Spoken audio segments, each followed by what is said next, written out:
Hello my dear students, our today's topic is nouns यानी संज्ञा. A noun is the name of a person, place, animal, thing, feeling or quality. संज्ञा किसी व्यक्ति, स्थान, जानवर, वस्तु, किसी भावना या किसी विशेषता का नाम है. Example Divya, Ravi, man, city, cow, book, happiness, honesty etcetera. ये सभी संज्ञा के उदाहरण हैं.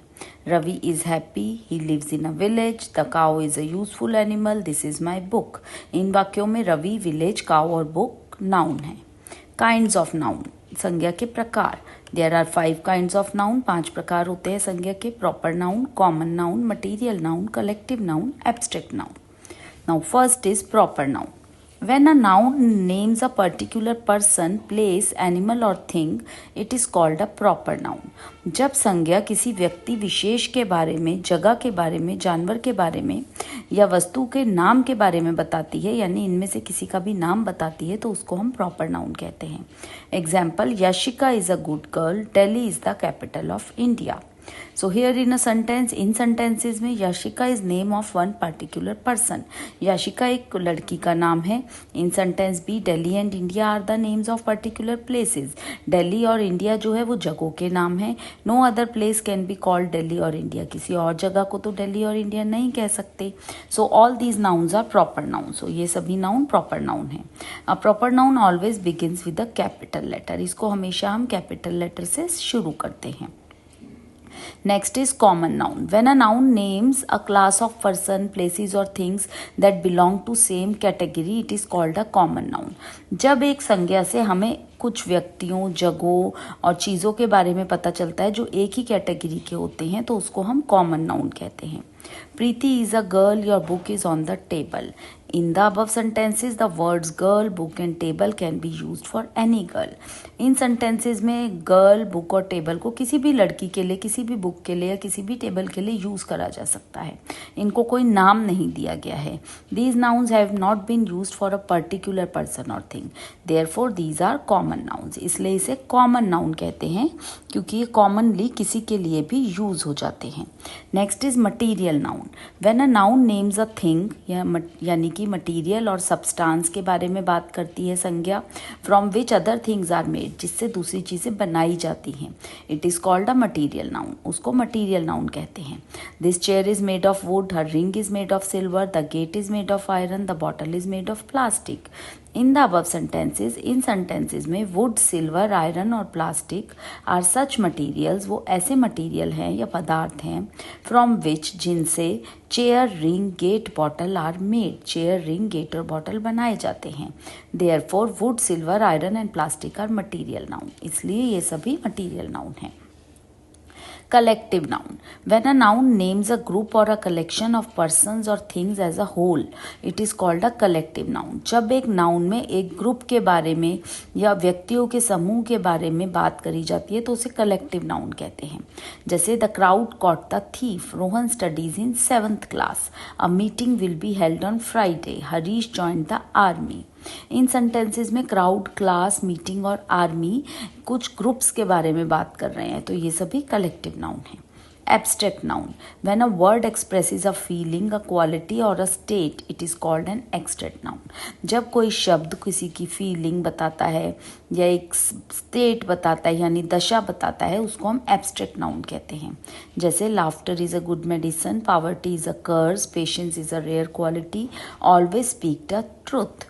इन the above sentences, in sentences में health, poverty, patience, truth can not be seen और टच्ड. इन चारों को ना तो हम देख सकते हैं ना ही छू सकते हैं. They only express the feeling, वो केवल फीलिंग को व्यक्त करते हैं, क्वालिटी को व्यक्त करते हैं या दशा को व्यक्त करते हैं. Such nouns are called abstract noun. ऐसे नाउन्स को हम कहते हैं abstract noun. Role of a noun. Role of a noun means the function of a noun in a sentence. Means एक सेंटेंस में नाउन का क्या काम है. Generally a noun plays the following role. ज़्यादातर नाउन इन रोल्स को अदा करता है. First is subject of a verb. If a noun functions as a subject, यदि नाउन एक सब्जेक्ट की तरह काम करता है, it is called the subject of the verb, तो उसे सब्जेक्ट ऑफ द वर्ब कहते हैं. जैसे Vipin played a match, the teacher was attending the class, camel is the ship of desert, bird have feathers. Second is object of the verb. यदि एक noun verb के object की तरह काम करता है। उसके एग्जाम्पल्स हैं, the teacher advise the students to work hard, Monu purchased a bicycle, the police did not catch the thief, the doctor advise the patient to take medicine regularly. तो इसमें द स्टूडेंट्स, बाईसाइकिल, थीव्स और patient ये सभी object हैं और nouns हैं। Next is object of a preposition. So if a noun comes after an intransitive verb and a preposition comes before the noun, यदि noun जो है वो intransitive verb के बाद आता है और preposition आता है उससे पहले, it is called the object of preposition. तो वो उस preposition का object बन जाता है। जैसे I go to school on a bicycle, the table is in my room, the progress of the student depends upon hard work, that old man died of fever. तो इसमें बाईसाइकिल से पहले on, room से पहले माई, hard work से पहले upon, fever से पहले डाई ऑफ आता है। Complement of a verb, the noun can be the complement of a linking verb. I am a student, he is a teacher, he is a doctor, you are a bus conductor. Now next is possessive noun. If a noun shows its possession or another noun, it is called a possessive noun. यदि noun दिखाता है दूसरे noun पर अपना possession, जैसे रतन्स dog is black, तो dog भी noun है और रतन भी noun है, but रतन का dog black है, तो इसमें possession दिखा रहा है, तो इसलिए this is possessive noun. Monica's dress is very neat and clean. Nominative of address. If a person is addressed and it is separated by placing a comma, it is called nominative of address. यदि किसी person को address करा जा रहा है और उसे अलग करा जा रहा है एक कॉमा से, तो उसे कहते हैं nominative of address. Like Vinod, complete your work. Do not tell a lie, Varun. Case in opposition, in case two nouns express the same thing.